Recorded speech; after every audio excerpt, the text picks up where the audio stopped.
Nongeye kubatuza cyane mwese mukurikirana S18 Rwanda TV dutangiye isomo kwiga kudoda S18 episode 47. Ubu turi kudoda iri kote ryacu muri kureba hano. No kuvuga iri kote ho muri kureba hano twatangiye turikata muri episode ya mbere kuri season 18. Turarikata turariteranya neza akantu kandi ariko mbanza kukwereka ryuzuye kubera ko turimo gusatira ku musozo. Ubu aka kanya ubu tuvugana aho tugeze hano ku maboko. Aya maboko uri kureba hano twarayadubuye nkaho tumaze kuyadubura. Ubu ngubu tugiye gusoza kuyadubura tuyacomeka hano ku ikote. Aya maboko uri kureba hano no kuvuga ngo ibindi byose hari nk'ibyo twasoje. Ikizaba gisigaye kidi ni ikora. Nayo ibindi byose uri kureba hano yaba hano mu mugongo yaba hano imbere yara mu gatuza yaba imifuka na biraye peso wanda ntibirajyaho, ariko aya maboko narangira usibye iri kora uri kureba hano hejuru n'ibi peso ibyo bizaba bisigaye byonyine. Nkubwira ati rero wowe mushyashya reka nkwereke zimwe mu ncamake zizaranga isomo cyangwa se zaranze reno somo. Hari ibyo uri bubone ukabona ko ari bishyashya niba dusanzwe kwigana, hari n'ibyo uri bubone byose hafi ya byose urabona ko wabibonye. Ibizaba bisigaye mbega ni nk'ari rakora ryonyine, niyo mpamvu narikozeho nabyo mu ncamake kugira ngo ngerekane ko ariko kantu tuzasozerezaho bwa nyuma. Ni ukuvuga ngo rero nta gutinda, hano twatangiye mbereka ibipimo uko wabifata. Ikote buri uko baripima bitandukanye n'indi myenda isanzwe, ugomba kubimenya byose muri episode ya mbere.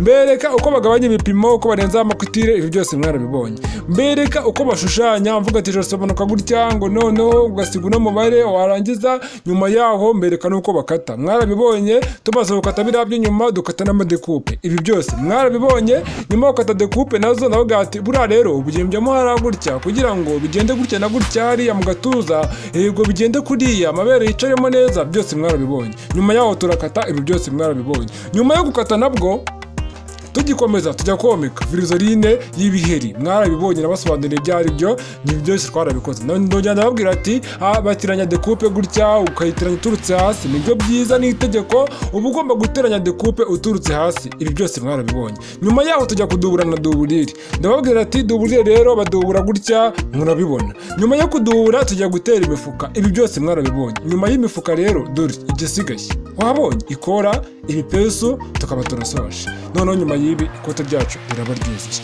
Ni ukuvuga ngo rero icyo nakugura ni kimwe, ubu tuvugana turi ku maboko. Aya maboko uri kureba hano niyo turiho. Niyo mpamvu rero nkubwira ati komeza ukurikira neza akantu ko kandi kugira ngo dusozanye neza tugerane ku musozo. Nkubwira ngo turi hafi gusatira ku musozo, si ubibona mu ncamake. Ubundi ncamake zijya zikwereka aho ugeze nawe utaragera. Dore ikote ryacu rwose hano rimeze neza, uryambaye ziramukwira neza rwose.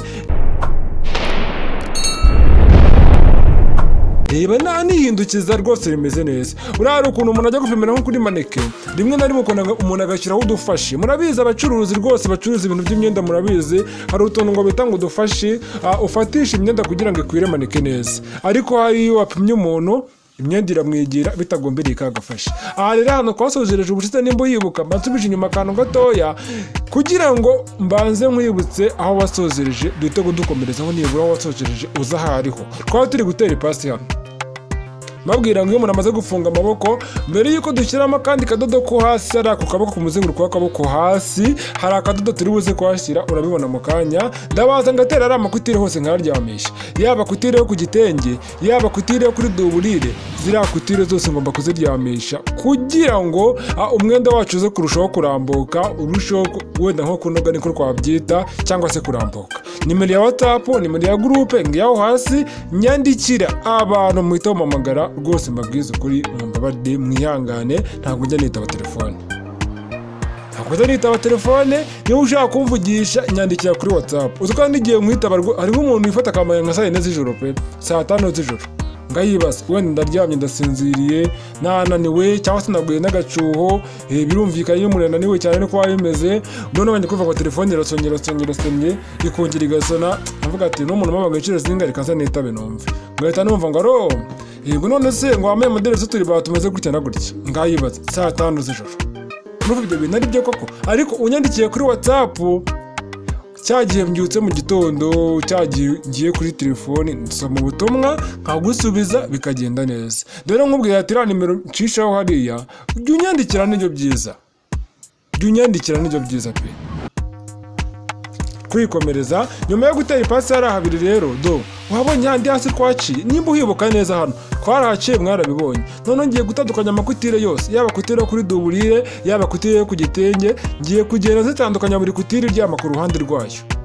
nkuko nateye ipasi bimeze. Nimara kuzitandukanya kuriya noneho ncishamo akadodo mafunge. Ibintu wabibonye muri hangana hano nyine ntago muri kubibona buriya byancitse mbijyana inyuma ya kamera, ariko ntago nabipanze ku bushake. Nyine ni ibintu mpamubonye nkuko nanjye mande kwibona nsobanura pe. Ndaje buriya mbireka ibyo ari byo wasanga ari abantu biri gupfira cyangwa aha noneho sasa rero nimara guhuza ziriya kutire hariya nyine kutire yo ku gitenge niyo kuri duburire mite nambutse akadodo n'ubundi. Muri hangana nyine hari abirihuse ku muntu utabibonye neza uzabibona nawe uri kubikora.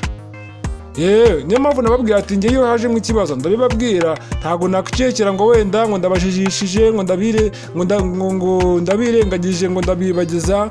Hoya nimba haje mu kibazo cyo mbikoreye nyuma ya kamera nyine ndababwira ati munyihanganire, kuko nanjye bura hari ukuntu mba nakoze ibintu byinshi ngashiduka nabijyanye nyuma ya kamera ntabese. Mu byihanganire ngo none se umuntu uri kubikotora ngo abashinzwe iki? Ndabizi ko hari umuntu watekereza gutyo. None se umuntu uri kureba ku buhanga bw'amashusho aba ari kureba hehe ubijyanye nyuma ya kamera. Ba bantu bashakira inzitizi kwaza aho zitari, ni ukuvuga ngo nyine buriya haba hari impamvu wasanga hari cyangwa nta n'uwo buhari. Ubundi se amashusho atanyeganyega na gato urabona hahera, ariko wasanga nanahari. Rero aba adahari birumvikana ko abari ngiwe. None ndamutse bavuga ati ntawe uhari wavuga ngo ubwo nyine birumvikana. Kuki se wumva ko nakubwira kajya gusesengura kugira ngo wumve ko byumvikana, n'ubundi ujye umenya ko byumvikana nkibivuga. Bitagombereye ngo njye guhereza ubusobanuro burebure. Ni ukuvuga ngo hano naho ndi kuhateranya ubuntu bw'utudo nkabukata kugira ngo umwenda wacu njya mugenda mukorera isuku, kubera ko utabukase kuriya nyine nubwo butagaragara ko bwiza ariko ntabwo uba wafinyoye neza. Hari nko kubona wenda nko mu kizamini, wenda ushaka kuvuga ngo nta kizamini ndimo ngo nta kibazo.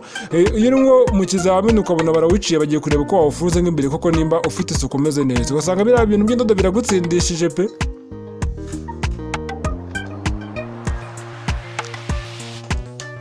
Muri hangana abantu banjye umuriro warugiye byose bivamo, ni ukuvuga ngo umuriro warugiye byose birazima da. Mashini ihita izima. Ubu mbaje kujya gutangira bundi bushyashya, nsubiza nshyira video ku murongo njya kuyisobanura. Ubu ngubu ibintu mvuyemo nimwabyumvishe muri ano masegonda. Uwo ubonye nyine ncigitseho gato uzavuga ati mumbabarire mwihangane ntabwo zibibashye. Ni ukuvuga ngo rero hano mpise nkomerezaho, hano ndimo ndahindura akaboko nyuma yo guteranya hariya hasi. Ngiye guhita ngahindura nyine kwa kundi, noneho ndaza kuza gushyiramo twa dufashe n'udufashe buriya nakwita dufashira wibuka neza ku gipande cy'inyuma n'icy'imbere. Hari ukuntu agiye mfatisha harya munsi hasi nkajya mbafatisha no mu iteranyizo kugira ngo bitazihinura. Hariya naho ukaboko nongeye kubikora, gusa ngiye kubikora nyine mu iteranyizo niho byakunda gusa. Mu iteranyirizo niho byakunda gusa, kubera ko uvuze ngo ngiye kubikora naho atari mu iteranyirizo ntago hahari. Arite se uba ugomba guhita ufofera n'ibyo byiza, kubera ko hari ukuntu ugenda ufofera nyine hari inyuma uzabibona nubikora ukabigerageza. Nimba uzi gufofera wenda nk'amapantaro ya kigabo cyangwa iyindi myenda hariya naho wafofera bigakunda. Hariya dore ndahinduye nk'ibisanzwe, ariko ngiye kongera ndeshyeshye duburire neza kuko kuri nyine byaba bimeze nyeshyeshye no ukaboko hejuru. Ariko icyitonderwa ndabikora ku murongo nitonze ntabikwihutisha. Aha hantu haba hameze nk'ahantu hacanganye. Urabona ukuntu bimeze, dore ni kuriya. Noneho rero wibutse neza ko hano hasi reba byo nyine duburire yacu ifite umurabo, uriya murabo uri kuri duburire. Ngiye kongera mine n'ubundi bireba hepfo kwa kundi kugira ngo wa murabo musubize uko byari bimeze. Kariya kantu kakutire kaba kagiyemo cyangwa se kakarinda kagiyemo nyine nakafasha ko umuntu ashaka kwambara duburire kaba ntoya cyangwa se gashaka gukurura karamfasha cyane ntibikurure, kandi ni itegeko kugashyiramo. Nakubwiye ngo ni itegeko, ntabwo ari ukuvuga ngo nubona atari ngombwa uzakihorere. Hano ni itegeko kubera ko karakenerwa cyane kugira ngo bidakurura. Ugomba kubisobanukirwa neza buri kantu kose. Noneho nimara kubigumisha kuriya ngiye guhindura gahoro gahoro nitonze kugira ngo cyangwa nze kubikora nyuma kugira ngo nshyiremo ka kadodo nyine mwabonye cya gihe ku bipande by'inyuma hasi. Wabonye hano dore haruguru ni kuri aha hameze. Noneho nshaka hari ukuntu, ariko se ndi kwibaza ukuntu ngiye kubikora kugira ngo mubibone. Waba ndi gutera imibare mvuga ngo ndabikora gute ku buryo uri bubone neza akantu ko kandi ku buryo nta kintu kimwe kiri bugucange.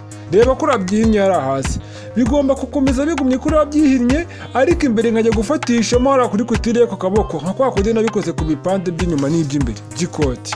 Mwarabibonye kugira ngo duburire itaba yakihinura ikamanuka hasi nyine ikamera nk'aho uri kurereta hasi muri ko mukunda kuvuga cyangwa se iri guhinguka. Kugira ngo ibyo bintu bitaba ni kuntu kuko rero umuntu abigenza. Ariko kambaze nikorere kano kaboko kandi kugira ngo byose nze kubikorera rimwe. Sibyo byiza, aho kugira ngo tubikore tuze gusubira hano ku kaboko nako tuze kukavaho dusubire hariya, urumva byagorana. Ibyiza nuko nabikorera rimwe, nibyo bintu byiza hano kurenzaho.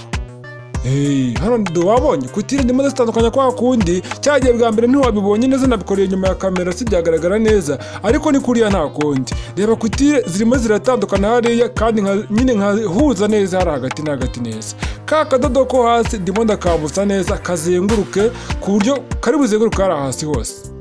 Hariya ni hamwe nari naciye kugira ngo nze kubona uko ndubura cyangwa nze kubona uko nteranya. Ntuzi ko se kugira ngo ko nteranya urudodo rwo ku mpande nyine ku muzenguruko w'akaboko kugira ngo mbone ko nshyira muri rudodo. Hano hasi nabanje mpacaho gatoshye kugira ngo nze kubona uko materanya, kuko ntago nahateranya bifatanya na doublure, ntago byankundira, ntago byampira. Rero kwa dodo navanyemo nyuma yo gufatanya yo kubanza kumara guteranya doublure, ndongera nsubizemo rwa rudodo ariko rwambukiranye no kuri doublure. Hano impamvu nkoza agace kamwe no kugira ngo mere hamwe hagati na hagati mu iteranyirizo menye ko ariho mereye nusaho birangirira. Hano nongere mere nyuma yaho gatoya nongere ngarukire mu iteranyirizo. Nibyo byiza. Hari umuntu uhita aturuka uruhande rumwe akambuka akagera ku rundi, nyine nabyo ntacyo bitwaye, ariko hari igihe haza nk'amadefu cyangwa se amakosa. Ibyaba byiza ni uko watuta utudodo hariya ukarwambutsa rukagera mu iteranyirizo, ukarwambutsa wenda rukagera hariya, nabwo nta kintu biba bitwaye. Ariko wabanje guhera bwa mbere mu iteranyirizo kugira umenye ko amateranyirizo wayahuje neza. Sasa rero twagiye ka kadodo, subuka kadodo tugashyiremo hano. Ibi bintu biragora kugira ngo mbibereke neza, ariko ngiye kugerageza nsesengure ku buryo uri buze kubibona. Bikabaze mbihindure kuri iki. Ubundi yaba wenda ari ibintu ndi kwikozera bitsa ko atari isomo nakabya imita ndushyira muri rudodo, ariko ngiye kubaza mbereke ngo reba wa muraba doublure ngiye kongera musubizemo ko byari bimeze cyagiye mbere njya gutera ipasi shyiramo ka karaba ngo ko ku gice mwabibonye nongere mbisubize ko byari biri. Muri ihangana rwose kubera ko mu kanya umuriro wari ugiye birambabaza, navuga ati ewa buse koko nari ndimo gusobanura mbona birazimye ndabigenza gute, ariko ku bw'amahirwe ntabwo utinze uhise ko wihuta cyane urongera uragaruka. Ndongera ncana nyine ibikoresho ndavuga ati reka nkomerezeho nsobanure. Ibintu ntabwo biba byoroshye bantu banjye. Sasa rero ahangaha ikintu ngiye gukora, ngiye gufata ino doublure nongere nyihine n'ubundi aho yariri.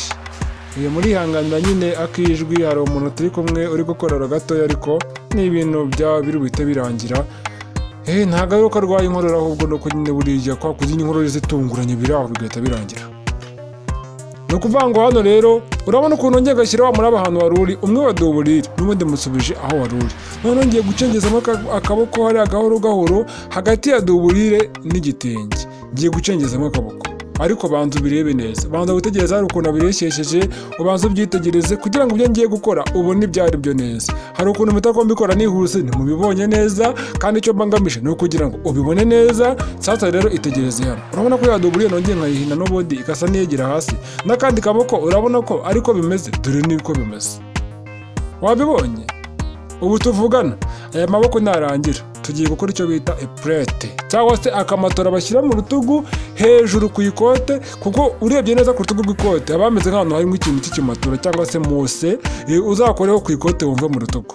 Rero ndaje mbereka n'ukuntu bayikora. Ahangaha kamaze nshisha agapasi kugira ngo ya miraba nongere nyine ninyoroshe neza nk'uko yari imeze cyagiye mbere. Hari ukuntu umuntu bagiye abihinura agatera doublure akongera agahinduriza rimwe na rimwe bikivana ku murongo. Dore uko zaho gusa nta kindi, kandi ujya witondera ino pasi mu gihe uzi ko ugiye gutera doublure akariro karinganiye. Hari ukuntu ipasi ashyiramo umuriro mwinshi utari kwika igitenge, ariko byagera kuri doublure igahita ishya. Kayibaze hano ihiye ni ukongera tukayica tukajya kuyitera. Noneho mbikoze muri video mwahitamo ndambirwa, ariko n'ubundi uri kubikora bisanzwe wabisubiramo da n'umutima mwiza rwose nta kibazo. Ariko ko ngiye yaba ari video naba ngutindije ngo ntabyo wareba, siko mwahitamo bigenza se. Izo ni impanuka zibaho, zinabaye njye nta nubwo nabirakayiramo, ahubwo navuga ati ntabwo mugomba kumenya ko bibaho. Ntabwo bizaba hari ibintu bishyashya mubonye bwa mbere, nanjye iyo bimbayeho buriya namwe biba bibasigiye isomo. Nibyo byiza. Hano ni ukuvuga ngo ni ugutera abana bagenda reka mbabwire, sibyo? Ni ukuvuga ngo ndimo ndapanga ko twakwiga ibintu byinshi bigiye bitandukanye n'imyuga myinshi, ariko uko ndi kubipanga rwose Imana ishyigikire basigaye ko twabigeraho twiga imyuga myinshi igiye itandukanye hano, kudoda, guteka, gusuka, gusudira imodoka, ibintu nk'ibyo ndumva mbishaka cyane rwose, ariko ndimo kubishyiramo imbaraga. Rero rwose namwe mujya munsengera rwose Imana ishoboze ngira imbaraga byose mbizengurukemo ko ndumva mbishaka, kugira ngo tujye dufasha abantu batandukanye hano. Ntitukazadufasha abantu badoda gusa da, reka ndetse abantu bose baradoda. Abadoda babige, abateka babige guteka, abasuka bige gusuka, abiga imodoka bige gutwara, yewe n'abiga n'ubwubatsi namwe tugomba kubijyamo, mukamenya ati bo bakagutya bakora ibi, ese ibi n'ibi nabyo nzabijyamo. Ni ukuvuga ngo buri mwuga wose ndashaka kuwuzenguruka, ariko nyine gahoro gahoro nirwo rugendo. Ibyo nibanga mba mbibiye nk'umuntu uri kwiga rino somo cyangwa umuntu wiga hano, ariko umuntu usanzwe tuba duhura mu nzira se yamenye ibyo ndimo ahita avuga ati hewe wa muntu ukora ibintu by'ubudozi kumbi ntazi ibintu mba ndimo ndakora ukuntu biba bimeze. Hano rero amaboko yacu yombi hano maze kuyatera ipasi, so uri kubibona. Igisigaye rero kigiye gukurikiraho ni ukuyafunga kwa kundi hari hasi, ni akadodo kamwe gusa ngiye gushiramo hari hasi. Nyuma ya kari akadodo ndaza gufata amaboko nyacomeke ku ikote ryacu. Gusa ikote nimba twararinganije, nimba tutararinganiza muraza kubinyibutsa, nimba bitarakozwe tugomba kubikora. Noneho n'akari akayipurete nako tukagakora tukagashyiramo, hanyuma bikarangira bimeze neza. Wabibonye gusa nyine akayipurete iraza kujyamo ari uko amaboko tumaze kuyatera ku ikote. Hano rero ikintu tugiye gukora, tugiye kuringaniza. Byitegereze neza, tugiye kuringaniza. Hano tugeze muhitondere, hano hantu ntabwo horoshye nubwo turi gusatira ku musozo w'iri somo, ariko hitondere tugerane ku musozo neza, kandi episode zakurikiriye uzagerageze uyikurikirana akantu ku kandi kugira ngo turusheho kugerana ku musozo neza. Ni ukuvuga ngo rero hano ikintu ngiye gukora, rambika ikote ryawe neza ku meza. Nurirambika nyine urabona nta forome biragira, cyane cyane ko hari ukuntu haba harimo decoupe. Imana ishimwe ko irangiye none ahangaha, kugira ngo episode ya 48 tuzakomeze tutangira kuringaniza. Nari mfite ubwoba bw'uko ishobora kurangira ko watangiye kuringaniza, noneho twazajya gutangira tugakomerezaho bigahita bitangira kubacanga, kubera ko biba byarabaye imbere hagashira igihe mu kujya mu kareba ibindi. None ubu ngubu rwose ndishimye kuba tugiye kuzakomeza muri 48 tutangira kuringaniza. Bye bye, investment Rwanda TV ndabakunda cyane, kandi ntuzacikwe n'indi episode zakurikira. Kandi ikindi umenye neza ko wakoze subscribe. Ikindi kintu ushaka kugira ngo nkubwire nimero y'inkunga ngiye aho ngaho, ukeneye kudutera inkunga, kudushyigikira, wacisha inkunga ye kuri iyo nimero, kandi ukeneye ibindi bisobanuro unyandikire kuri WhatsApp. Investment Rwanda TV rero bye bye, kandi mabwira ngo ibyiza biracyaza, kandi ikindi kirenzeho kurushaho ndabakunda cyane. Bye.